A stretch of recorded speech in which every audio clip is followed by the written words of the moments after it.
Hello, CSAEers. This is Steve Trustrom, Manager of Content here at CSAE, and this is the September 14th episode 13 of Conquering Content for CSAE, and today we're talking about hashtags, or as some people like to say. So what are hashtags? Hashtags are keywords that you attach in social media, sometimes with a literal hashtag or the pound sign, as it is known to people who remember that from phones. It is also in some social platforms, it's called a hashtag, even though it doesn't have the hashtag in front of it. So just so you know, regardless of how it is visualized in your social media platform, that's what we're talking about when we talk about hashtags. So social media platforms that use hashtags are numerous, the most common being Twitter, Tumblr, Instagram, Facebook, Google+, and Pinterest. LinkedIn used to use them, had a brief experiment with them, turned them on, then turned them off. My guess is because they didn't like how it actually turned LinkedIn into a social network that allowed people to go outside of the 4-pay channels to interact with content. That's just my opinion, but it has limited the functionality of LinkedIn in terms of how content can be presented to audiences. And that brings us back to why hashtags are useful in the first place. Hashtags are an accessible taxonomy that you can attach to your social media messaging to make it searchable easily, but also to attach it to a larger topic. So if you have a hashtag that says, thank God it's Friday, TGIF, hashtag TGIF, someone who's clicking on that hashtag will then be able to see, sorting throughout that social media platform, the other more recent posts by other people that also use hashtag TGIF. So that is the use of it, is that you automatically plug into a wider audience using hashtags. Now, how do you choose the hashtag to use? How do you deploy them? How you deploy them varies depending upon social media platform you're using. If it's like Facebook or Google+ or Twitter, the hashtag is actually built into the text. If it's something like Tumblr or Instagram, then it goes on the bottom. There's actually a place where you put the hashtags, and it doesn't interact with the text itself. So Twitter, you have to be very careful with how you use hashtags because they do count towards your character limit. So you can't just bombard your tweets with hashtags. Now there's a little cheat workaround on this, in that you can put your primary hashtags into the tweet itself and then reply to your own tweet and put some extra hashtags in there. It's not an ideal situation, but it does bring people who plug into that hashtag. It'll pull them through your reply and then present them with your overall message. Don't use that too much, because some people, if it's something you get known for, then you might be considered a spammer. But if you've got a really important message that you want to get out there to numerous hashtags, that's a way to do it. Facebook, Google+, a lot of the other platforms, there's no limit to how many hashtags you can use. Now, just because there's no limit to the amount of hashtags you can use, or the length of how many words, how many characters those hashtags should be, doesn't mean you shouldn't limit yourself. Now, there's a lot of research that's been done into how many hashtags to use, and even the length of the hashtags, short hashtags, long hashtags. I'm not going to tell you what the results are, purely because by the time you watch this, if you watch this now, you watch this a month from now, that information could change. So the best advice I can give you is go look it up yourself. Google things like how many hashtags in social media, how long should hashtags be in social media, that sort of thing, and it'll give you the most recent trends. And it's not universal. So what works in Twitter doesn't necessarily work in Facebook, and that's because these platforms are all very different. That's why we use these different social media platforms, because they each have different functionality, they have different purposes, they have things that they excel at and things that they aren't so good at. So that means that the hashtag trends are different. It also means when you're choosing your hashtags, do not expect the same hashtag, one that's fantastic on Twitter, for example, to perform the same on Facebook. For these reasons, the length of the hashtag, but also the frequency it's used, and because these social media platforms are different, used for different things, then the audiences are different. So what's popular on Twitter, where it's a quick outburst of communication, doesn't necessarily work very well on Facebook, where you can make lengthy posts that include video, images, and a dialogue going back and forth in a more threaded capacity. So you have to keep that in mind. So how do you choose your hashtags? Well, the easiest thing is, if there's ones you see in other posts, things that are common to your particular trade or business or whatever. So for the association sector, Ask and Profs and Ask and Chat are common, as is hashtag NFP for not-for-profit, NFP Tech for talking about technology that's specific for not-for-profits. Those are some big ones, but they don't perform the same on each platform, and they're not ideal for each situation.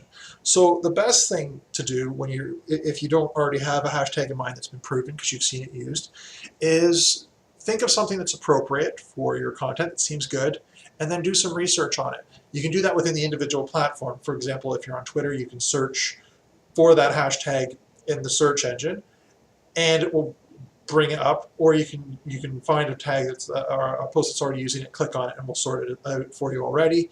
It also tells you what's trending, so those are the top ones. I also like to do some independent research. There's a number of companies that offer tools that help you do hashtag research. Now, a free one that I like to use is called hashtagify.me. You can create an account there which lets you catalog and store your searches. You can also contribute to searches, provide information. But when you do a search, it gives you samples so you can see which platform it's showing up. It also tells you who the leading contributors are using that, how big their following base are, and the type of organizations or businesses or individuals that use it. So you can tell, you might think there's a hashtag that's great for your trade association, and you think it's spot on, but then you throw it into hashtagify.me, and all you see is it's being used by entertainers. So you being a trade association that's not affiliated with entertainment, entertainers are not necessarily your best audience, so that would then lead you to go with something else. So hashtagify.me, there's plenty of other tools out there, so go with what you think is best. If you can put some money into it, great. You can certainly find tools that are better to provide more comprehensive reporting and bigger searches, but this one's pretty good for free.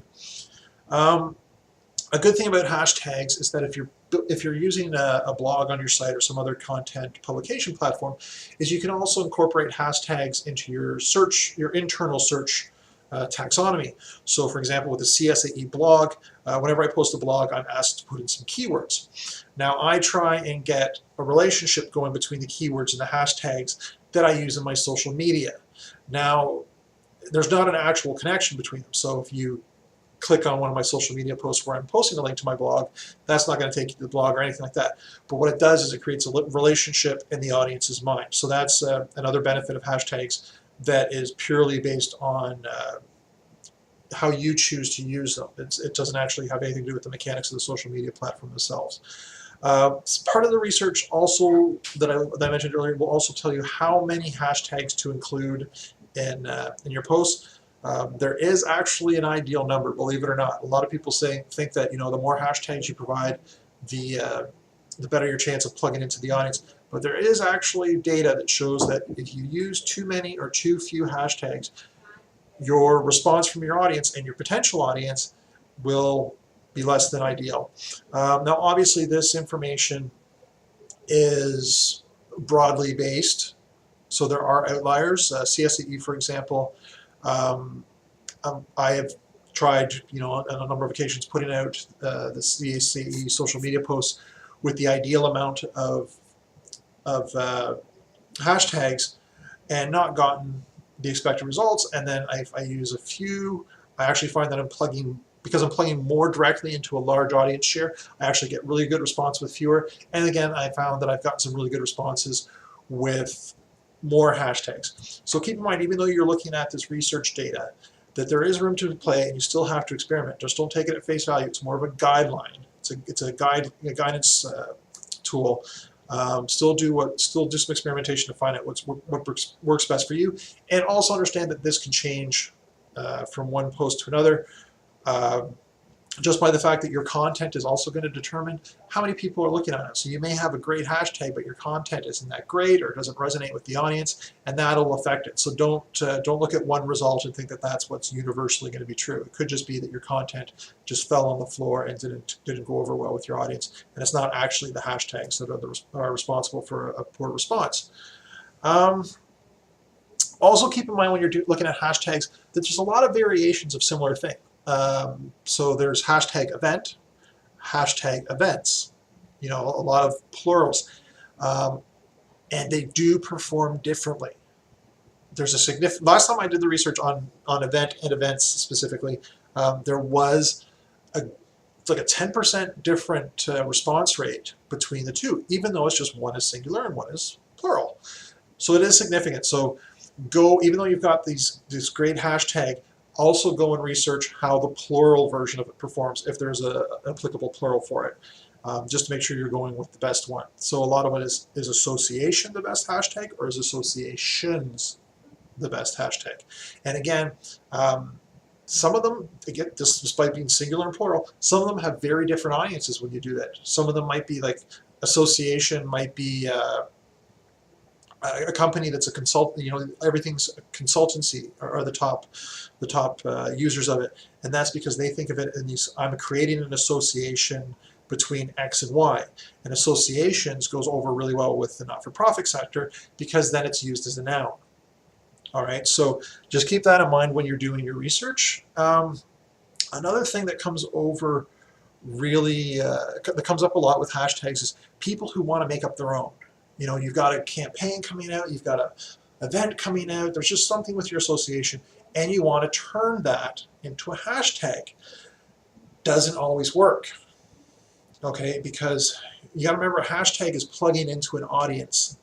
So if you're not also able to do something that builds the audience at a comparable pace to how you want that hashtag to grow, it's just going to fall flat. No one's going to do it. So you see a lot of people who use hashtags incorrectly, and when they try and make a witty response to something on Twitter, they like, somebody says something, they don't agree with it, they might say hashtag not having it, one word. Now just keep in mind, using an example, that hashtag might actually be really popular, but just for the sake of argument, let's just say they make it up, and that's the first person who's ever used that. So when someone goes, oh, hashtag not having it, they click on it, and there's no other posts for it, or there's very few posts. Like the most recent post was 2 years ago. So that is pretty much a useless hashtag. It's not going to go anywhere unless you can build some steam behind it. So if you have a hashtag that you want to create for the purpose of an event, you've got to push it beforehand. You can't just post it in that social media and let it go and hope that it goes viral, because that's the only way you can just, it builds from scratch, is when something goes viral. Other people somehow see it, like it, and just continue to use it. So if you've got a very contained audience, as it tends to be with associations, do not count on, hey, I've got this really witty hashtag and it's just going to pick up. It probably won't. So you got to push it on something. You got to push it as somebody would like a catchphrase. Think of it, okay? If someone uses a catchphrase, because like, this is a really cool catchphrase and I want it to catch on, and they're in your group of friends and all they do is say this catchphrase because they hope somebody will pick up on it and get known for it. I want to be known for the guy who goes, "Ayo," and that's all they do. Your friends are going to sit there looking and go, oh my God, Bob's doing that AO thing again. We all hate it. Nobody else is saying it. That's how your audience is going to react to you trying to force a hashtag down their throats because you think it's a great idea and it's just not catching on. So be very careful when you try and make your own hashtags. By that same token, be careful when you use hashtags that are popular. Don't just look at the trending hashtag section on Twitter, for example, and go, well, these hashtags are doing really good. People are paying attention to them. I'm just going to throw it into my tweet and jump into that audience. But the problem is it really relevant to what you're talking about? It's to use a hashtag that's popular but not relevant to your content is like seeing a big group of people talking about something in a shared interest, and you're like, I want those people to get my message, and just running up and going, excuse me, can I have all your attention? As you're sitting here talking about dogs, I just want you all to know that my pizzeria has just opened up down the street, and you're all welcome to come. And dogs. Yeah, dogs are great. Okay, thank you. Buy pizza. That's basically what you're doing. You're intruding on their conversation and interjecting something that has nothing to do with what that hashtag is promoting. So when you find a hashtag that is doing really well, don't just use it for the sake of it. You'll actually upset people and push your audience away and become known as a spammer. And you're talking to people most likely aren't going to be the people you want to promote to anyways. So even if you do get some attention from them, where's it going? Hashtags have to be pushing towards something. They have to be pushing your message. They're not just there screaming out into the void, okay? They have a purpose. So make sure you use the relevant hashtags. Another thing is that when you use hashtags, um, there's two possible ways to use them in many social media platforms. So you can put them off on their own, and some reinforce this as just it's how they work. So Tumblr, for example, you have to put the hashtags and at the bottom in their own section. If you include them in the text, they're not actually recognized as hashtags. It's just standard body text with a pound sign in front of it. So it's pulled out of the text. But if you got something like Twitter or Facebook, as you're typing your content, your message, you can incorporate the hashtags into that content. So if I'm posting on Facebook, for example, and I say, CSAE provides a service for hashtag associations that is great for blah, blah, blah, blah, blah. So that way the hashtags aren't just all at the bottom as signposts, for lack of a better comparison. They're incorporated into the text so they make sense. And this is really important on Twitter because, again, you've got very few characters you can use. So if you incorporate it into the message itself, you'll be far better off. All right, so that is the basic of hashtags. There's a lot more to it. There's entire strategies and tactics that go behind how to use hashtags, but the core principles are know how to come up with them, know how to use them, do your research, make them relevant, and when you start understanding those foundations of hashtags better and how it relates to the content and how it relates to your messaging, and how that differs from one social media platform to the next, then if you have any social media experience, the whole strategy and tactics things will start to become apparent just because of the results you start seeing. You'll start, it'll start becoming more intuitive. If you don't have that experience or you just don't have the patience to wait for that, then I would suggest, there's blogs out there that go beyond this episode of Conquering Content and get far more granular and dig deeper into the topic, and will offer you advice on how to get strategic and very tactical with your hashtags. I want to avoid that here because I'm talking to a very general audience. So when you do that research, be aware that they're also talking to a general audience. So don't just look at one resource and take that as gospel. Look at a variety of them so you can see the different opinions and see what will work as the best fit for your association, for your organization. So this is episode 13 of CSAE's Conquering Content. It's all about hashtags. I am Steve Trusher. I'm the manager of content. Please leave your comments below, any questions you have in the comment section wherever you happen to find this video, or you can email me at steven@csae.com. Let me know your thoughts. Also, if you have something about content that you would like me to address in a future episode, by all means get in contact with me, leave it in the comments, and I'll see what I can do to address it. Or again, if you have any questions specific to this or any other existing Conquering Content episode. So other than that, everyone, thanks for paying attention again, and remember, it's all about the hashtags.